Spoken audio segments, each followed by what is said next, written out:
Reference जब आएगा तब देखा जाएगा, कुछ गलत किया ही नहीं तो रेफरेंस का डर क्यों हो, अल्लाह मालिक है। जस्टिस मंसूर अली शाह का सहाफ़ी के सवाल पर जवाब, कहा किसी से कोई जाती इनाद या इख्तलाफ नहीं, बाकी तमाम जजेस के साथ मुलाकात होती है, इकट्ठे चाय भी पीते हैं, कमरे में मौजूद हाथी किसी को नजर ना आए तो क्या कह सकते हैं। सहाफ़ी ने सवाल किया, कहा जाता है आप लोग काम नहीं करते। जस्टिस मंसूर अली शाह ने जवाब दिया, मुकदमात निपटाने की शरह देख लें, किसके कितने फैसले कानून की किताबों में शाये हुए सब सामने हैं।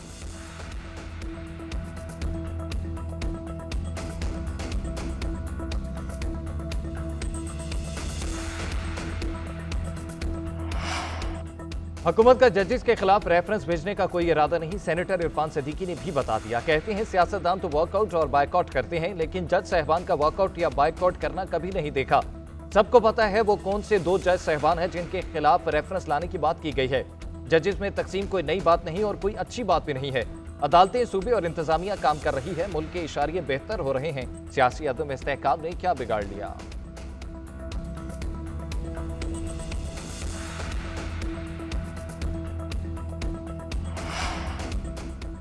सुप्रीम कोर्ट के नए तैनात होने वाले जजेस ने हल्फ उठा लिया। चीफ जस्टिस याहिया अफरीदी ने जजेस से हल्फ लिया। जस्टिस आमिर फारूक, जस्टिस हाशिम काकर, जस्टिस इश्तियाक इब्राहिम ने हल्फ उठाया। जस्टिस शकील अहमद, जस्टिस शफी सिद्दीकी और जस्टिस सलाहुद्दीन भी शामिल।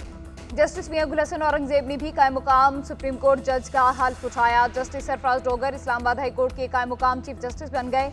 सदर मुमलिकत आसिफ अली जरदारी ने जस्टिस सरफराज डोगर से हल्फ लिया। सिंध हाई कोर्ट के कायम मुकाम चीफ जस्टिस जुनेद गफ्फार ने भी हल्फ उठा लिया। Chief justice Peshawar high court Atiq Shah और बलोचिस्तान हाई कोर्ट के कायम मुकाम चीफ जस्टिस एजाज सवाती ने भी हल्फ उठा लिया।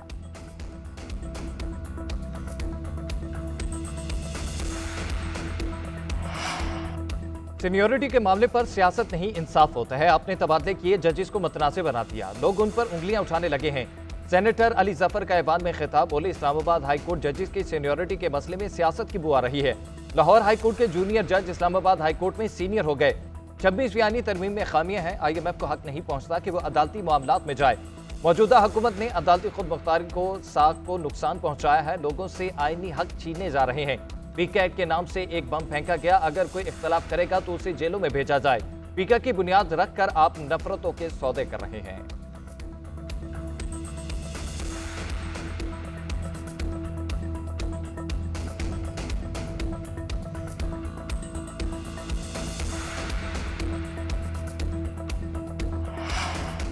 IMF वफ्द दौरा पाकिस्तान मुकम्मल करके वापस रवाना। मालियाती गवर्नेंस पर रिपोर्ट जुलाई में जारी होगी। IMF वफ्द ने मालियाती governance, banking sector, anti corruption और मनी लॉन्ड्रिंग इक़दामात का जायजा लिया। IMF ने चीफ जस्टिस समेत 19 मुख्तलिफ वजारतों और महकमों के हुकाम से मुलाकातें की।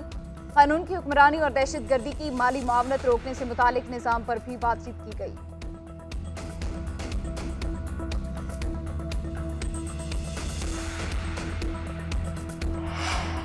सुप्रीम कोर्ट बार एसोसिएशन के ओहदेदारों की IMF वक्त से मुलाकात, 1.25 घंटे जारी रहने वाली मुलाकात में पाकिस्तान के अदालती निज़ाम और आइन बारे तबादला ख्याल। वकला ने मातहत अदलिया में जेर इल्तवा मुकदमात की निशानदही की। मेहमान वफ्द को जजेस की कम तादाद और सालिसी निज़ाम की अहमियत से आगाह किया गया। इलामिया के मुताबिक IMF वफ्द के साथ कानूनी इस्लाहात और गुड गवर्नेंस पर भी तबादला ख्याल हुआ। सदर सुप्रीम कोर्ट बार ने कानून की हुक्मरानी को एक जमहूरी मुआशरे की बुनियाद करार दे दिया। आइन इदारों की बालादस्ती और अदलिया की आज़ादी के लिए गैर मुतज़लज़ल वाबस्तगी पर जोर। दोनों जानिब से मुस्तकबिल में मजीद मुलाकातों की ख्वाहिश का इजहार किया गया।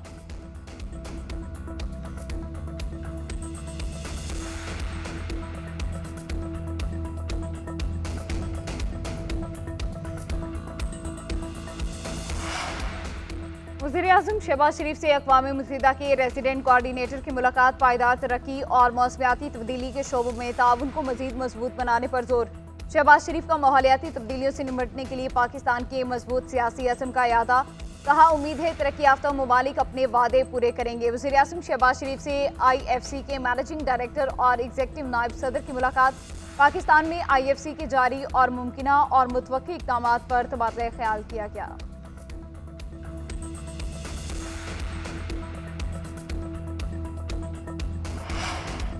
पाकिस्तान ने ट्रंप मोदी मुलाकात का एलामिया मुस्तरद कर दिया। पाकिस्तान का हवाला गुमराह कुन, एकतरफा और सफारती इक़दार के मुनाफी करार। तर्जुमान दफ्तर खारजा कहते हैं दहशतगर्दी के खिलाफ पाक अमरीका ताउन नजरअंदाज करना अफसोसनाक है। हिंदुस्तान दहशतगर्दी की सरपरस्ती कर रहा है। अमेरिका की जानिब से भारत को फौजी टेक्नोलॉजी की फराहमी पर भी इज़हार तशवीश। शफकत अली खान ने हफ्तावार न्यूज़ ब्रीफिंग में कहा कि अमरीकी फैसले खित्ते में अदम तवाज़ुन का बायस बनेंगे। कश्मीरी अवाम को अक़वाम मुत्तहिदा की करारदादों के मुताबिक हक़ खुद इरादियत मिलना चाहिए। फ़लस्तीनियों की बेदखली से मुतल्लिक़ इस्राईली वज़ीर आज़म के बयान की शदीद मुज़म्मत।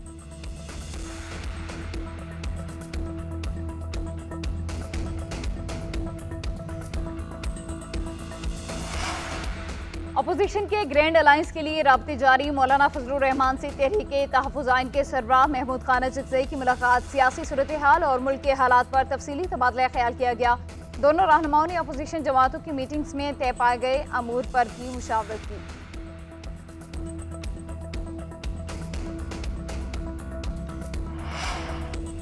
मुझे क्यों निकाला, शेर अफजल मरवत ने अपनी ही पार्टी के खिलाफ कौमी असम्बली में नारा लगा दिया। ज़ालिमों जवाब दो। शेर अफजल मरवत को हिसाब दो। हुकूमती अरकान के भी डारे। कौमी असम्बली आमद पर हुकूमती अरकान ने डेस्क बजाए। स्पीकर ने मुस्कुराते हुए कहा कि इनको मरवा न देना। शेर अफजल मरवत ने कहा कि आइंदा हुकूमती गैलरियों से ऐवान में आया करूंगा। बैरिस्टर गौहर की तरफ इशारा करके हुकूमती अरकान से बातचीत। कहा आप मेरा साथ दे। हनीफ अब्बासी ने जवाब दिया हम आपके साथ हैं, PTI में वापस भिजवाएंगे। असद कैसर और बैरिस्टर गौहर की शेर अफजल मरवत को चुप कराने की कोशिश। हुकूमती बेंचों से शेर अफजल मरवत की बातों पर कह के गूंजते रहे।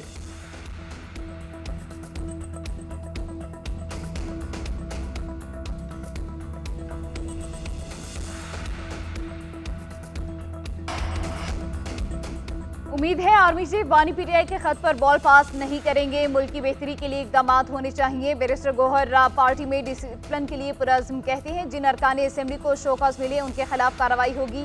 चेयरमैन PTI की कौमी असेंबली में बोलने की इजाज़त न मिलने पर भी तनकीद। कहा अरकान बोलें तो उनकी आवाज़ को म्यूट कर दिया जाता है। साहबजादा हामिद रज़ा ने इल्ज़ाम लगाया कि अपोजिशन अरकान को अगवा किया गया। हुकूमत टकराव का इरादा रखती है तो तैयारी कर ले, हम आ रहे हैं।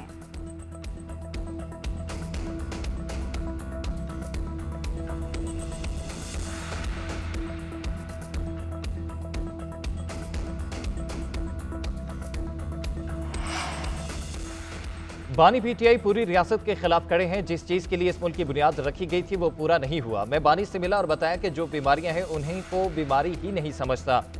बानी से कहा कि आपकी सिक्योरिटी और हसद की वजह से लोग तबाह हो रहे हैं। वज़ीर आला आलिया बिन गंडापुर का स्पोर्ट्स गाला की तकरीब से खिताब। कहा बानी PTI ने खैबर पख्तूनख्वा के लिए जो ख्वाब देखा वो आज पूरा हो रहा है। खेलों से इंसान मुकाबला करना सीखता है। आगे सिर्फ वो बढ़ता है जो हालात का मुकाबला करता है।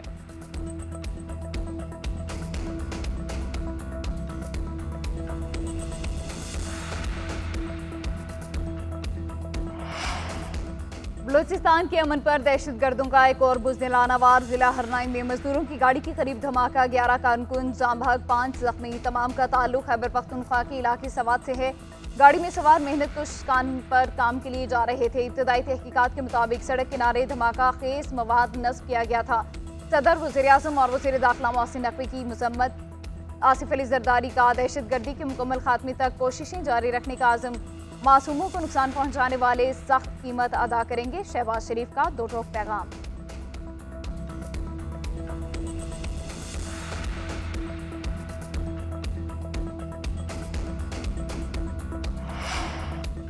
सेनेट के इजलास में इंसानी स्मगलिंग की रोकथाम का बिल मंजूर। वजीर कानून आजम रजीक तारड़ ने कहा कि इंसानी स्मगलिंग रोकने के लिए बिल में सजाएं बढ़ा रहे हैं।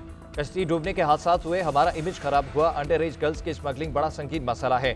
सेनेट में तमाम सूबों में सियासी इज्तिमात की इजाजत देने के हक में करारदाद मंजूर।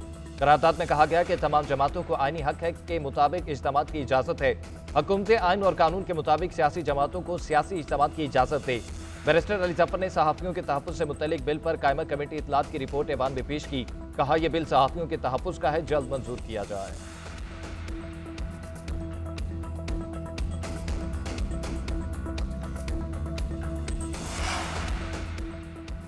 टीका एक नामंजूर सहाफ़ियों का एहतजाज मुल्क भर में फैल गया। भूख हड़ताली कैंप। इस्लामाबाद में सहाफ़ती तंजीमों की डी चौक में रैली। पार्लियामेंट हाउस जाने की कोशिश, पुलिस के साथ धक्कमपेल। पुलिस ने रेड जोन को सील कर दिया। PFUJ के सदर राना अजीम ने धरने से खिताब करते हुए कहा पूरे पाकिस्तान में एहतजाज करेंगे। उधर पीका एक्ट के खिलाफ लाहौर प्रेस क्लब के बाहर सहाफ़ियों का भूख हड़ताली कैंप तीसरे रोज भी जारी। सदर अरशद अंसारी ने खिताब में कहा वज़रा झूठ की फैक्ट्रियां बंद करें, आज़ादी पर कोई समझौता नहीं करेंगे।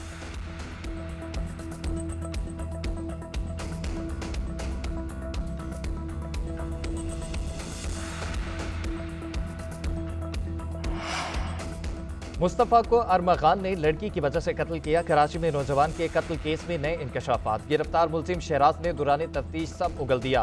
पुलिस को बताया अरमगान ने मुस्तफ़ा को घर बुलाया, लोहे के रॉड से 3 घंटे तक तशद्दुद किया। बेहोश होने पर गाड़ी की डिग्गी में डालकर हब ले गया। मुस्तफ़ा को जिंदा हालत में ही पेट्रोल छिड़क कर आग लगाई। वारदात के बाद 3 घंटे पैदल सफर किया। रास्ते में दोनों को किसी गाड़ी वाले ने लिफ्ट नहीं दी। DIG CIA मुकद्दस हैदर कहते हैं आज टीम लाश की रिकवरी के लिए हब जाएगी। मरकजी मुलजिम अरमगान जुडिशल रिमांड पर जेल में है। दूसरे मुलजिम शहराज को आज अदालत पेश किया जाएगा। कत्ल से पहले मुस्तफ़ा की आखिरी ऑडियो रिकॉर्डिंग सामने आ गई।